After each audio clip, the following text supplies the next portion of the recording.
Gifts for a king. There's a lot of speculation about where did the wise men come. Through the centuries, people have felt like they came from either Babylon or Persia. There was still a large Jewish colony there. Scholars that could have been searching the scriptures. I kind of hold with the people who feel like maybe they came from Saudi Arabia, an area called Sheba. This is thought because, first of all, frankincense comes from there. And they have many gold mines. Even those who feel like they came from Persia or Babylon feels like they came down to the east side of Jordan, and that's where they bought their gifts to take in, because these gifts actually did come from Sheba.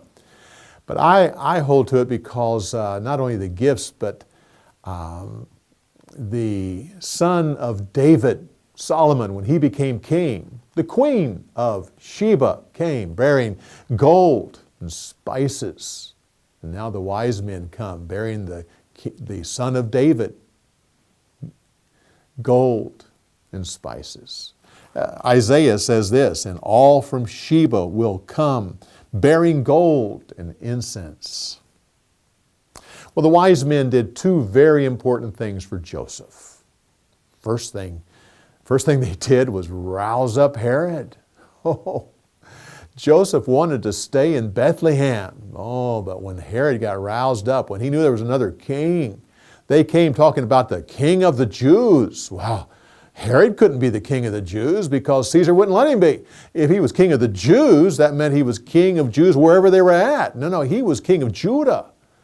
And then to hear there was the king of the Jews being born, he was very suspicious anyway. He hired spies that constantly spied on the people, and they killed anyone who would even show any inclination of rebelling. He even killed his favorite wife. And about a few months before Herod died, he killed his two favorite sons. And then 5 days before he died, now the two favorite sons had been groomed to take over the kingdom. So a third son was put in that position, and 5 days before Herod died, he killed that son. Caesar said, I would rather be Herod's pig than to be Herod's son. The second thing that the wise men did for Joseph is finance the raising of Jesus.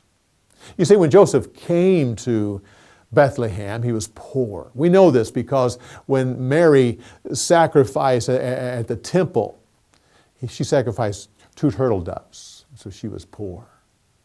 And yet, after that, the wise men came, gave them the gold and the spices they need to basically finance Joseph going back to Nazareth, setting up a construction company, and having the means to raise Jesus there and make sure that he had a good education and a good skill.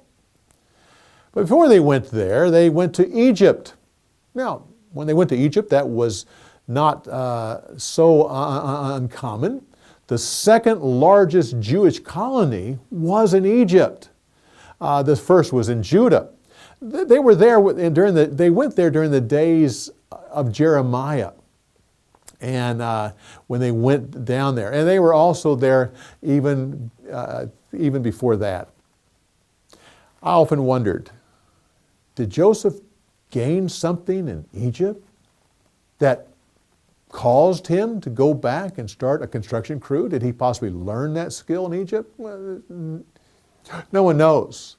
We just know that Joseph wasn't called a carpenter before Jesus was born, but after Jesus is a man, Joseph was called a carpenter as well as Jesus himself. Well, next week we'll deal more with that construction company that Joseph started when we deal with Jesus at 12 years old. So come back next week when we give you more insights on the story of the week. We'll see you next week.